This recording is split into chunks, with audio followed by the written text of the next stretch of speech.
Penktadienio vakarą biržiečiai būriais rinkosi į fontano atidarymą. Keli šimtai miestelėnų bei miesto svečių stebėjo fontano atidarymą, kurį palydėjo fejerverkai.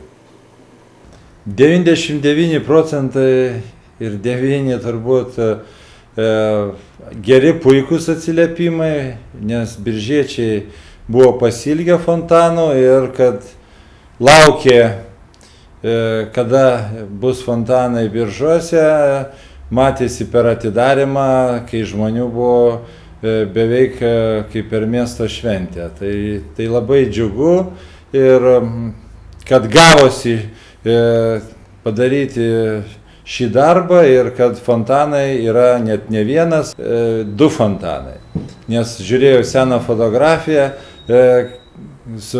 suradau kažkaip tai Zenono Meškausko, tai nesulyginti su tuo fontanu, kuris buvo, ir čia net dvigubai. Tai šaunu ir džiaugiuosi, kad turim, kaip sakant, ką pradžiuginti ir biržiečius, ir svečius, ir aš pats kiek dienų vis užvažiuoju, pasikalbu su žmonėmis, ir žmonės labai patenkinti, ir svečiai atvažiavę, ir aš manau, kad dar bus traukos objektas, kuris bus, kur dar norės daugiau biržiečių atvažiuoti į Biržus ir kitus, aišku, mūsų turistinius objektus apžiūrėti.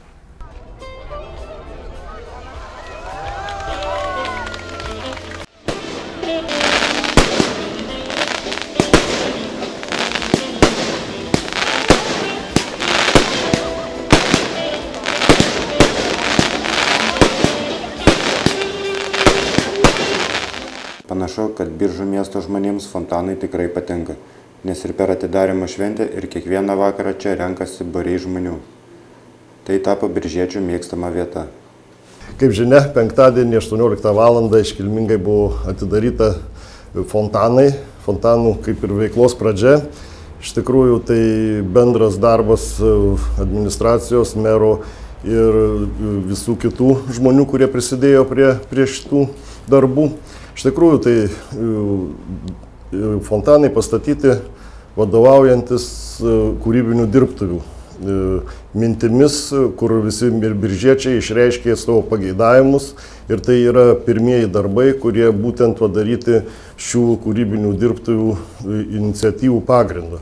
Ir toliau tai yra, iš tikrųjų, buvo jie padaryti dėl to, pirmiausiai, kad tai yra mažiausiai reikalaujantis projektų rengimo darbai, tai yra buvo galima greičiausiai suteikti biržiečiams kažkokius tai realius apčiuopiamus rezultatus parodyti.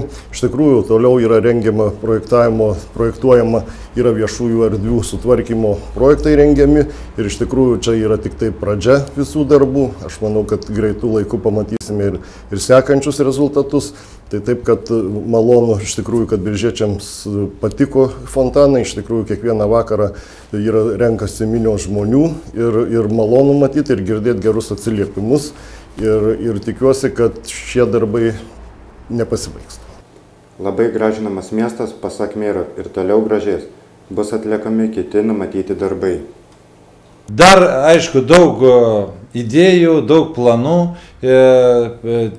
Tai planas, sekantis planas Kęstučio gatvė, trinkelės parinkti, gražiai padaryti visą Kęstučio gatvę, o didysis planas dar yra Janonio gatvė, prieigas prie pilies, ir ten dar, kad būtų dar kitokie fontanai.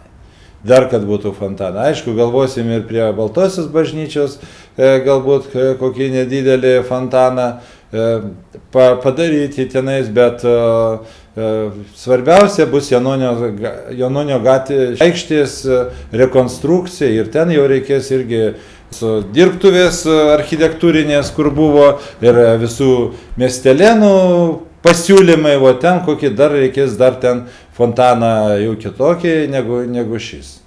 Taip kad daug turim darbų ir planų.